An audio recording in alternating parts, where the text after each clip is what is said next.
Paula! What, did you bring your bowling team? As a Realtor volunteer leader, Paula Savard has served as a mentor for so many others who themselves have become Realtor leaders. Throughout her 36 years of association service, she has dedicated countless hours chairing committees and task forces at all three levels. These have included 3 years on the NAR Executive Committee, once as RVP, twice as Committee Liaison, and 4 years on the Finance Committee. Paula has chaired NAR's key political committees, NLS, Professional Standards, and is currently the immediate past chair of Legal Action Committee. In the late 1980s, Paula was a key advocate of the Code of Ethics education and was appointed by then NAR President Ira Griffin to chair the Education Subcommittee of the Professional Standards Committee. Paula has developed a reputation as the go-to person regarding the Code of Ethics, the go-to person for education and enforcement in New England. You know, when we say that in Italian, enforcement and go-to, that's not always right. But here it's okay. And indeed, one of the chief experts around the code throughout the country. Whether leading a task force to sort out difficult policy issues, handling assignments requiring tact, diplomacy, and consensus building, actively participating on a very long list of local, state, and national committees, and serving as director of the Children's Aid and Family Service, Paula truly exemplifies the true meaning of a realtor. Paula Savard.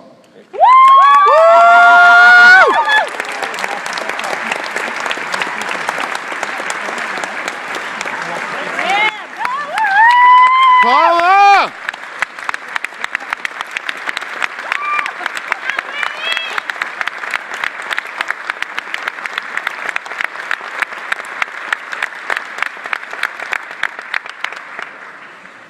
Before I tell you why the DSA is a destiny rather than a destination or a goal, I'd like to introduce you to members of my family who have traveled here to be with us today because this is such an important recognition for me and for them.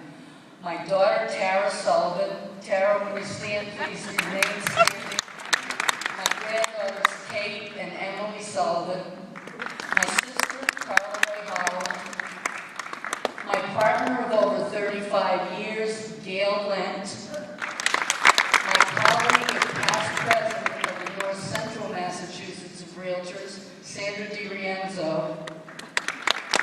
If I had a son, this young man was born 6 weeks after my firstborn daughter, and he traveled here last night to be with us. My nephew, Trent Bishaw, and his son Anderson is in his arms.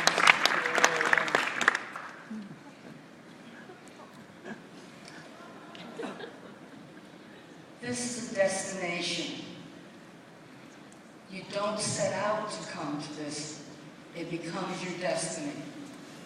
My first national convention was in 1972, and I've not missed a national convention in that time. So when, I think it was Mo calling for 50 years, it's only been 40 for me. You'll have to remember 10 years from now that I have to have attendance.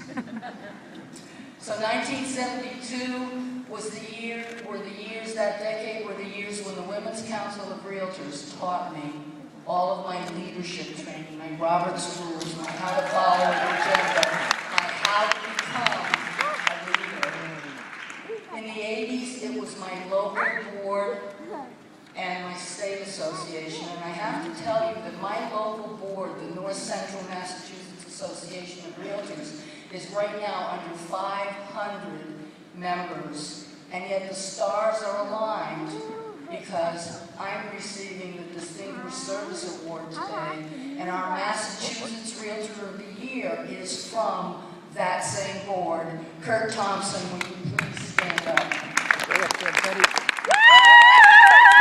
Love you. So as Mo told you, in the late 80s, I met Dorcas Helfand and Ira Gribben. And Ira had a goal that I disagreed with, and we butted heads. And if you've ever butted heads with Ira, that's tough.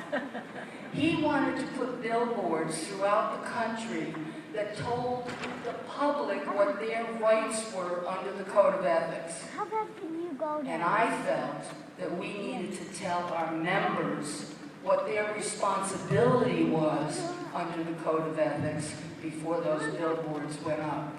So I reformed the Education Subcommittee of the Professional Standards Committee.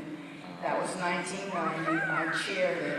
And now you have a quadrennial process that started in 2000 and is ending fourth quarter, third cycle at the end of this year.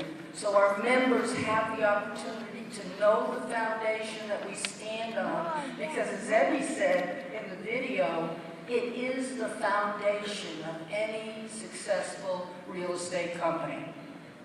In the 2000s, I got diverted to the Finance Committee for 4 years, and I got to work with genius Dale Stinton, who was our Chief Financial Officer then and now is our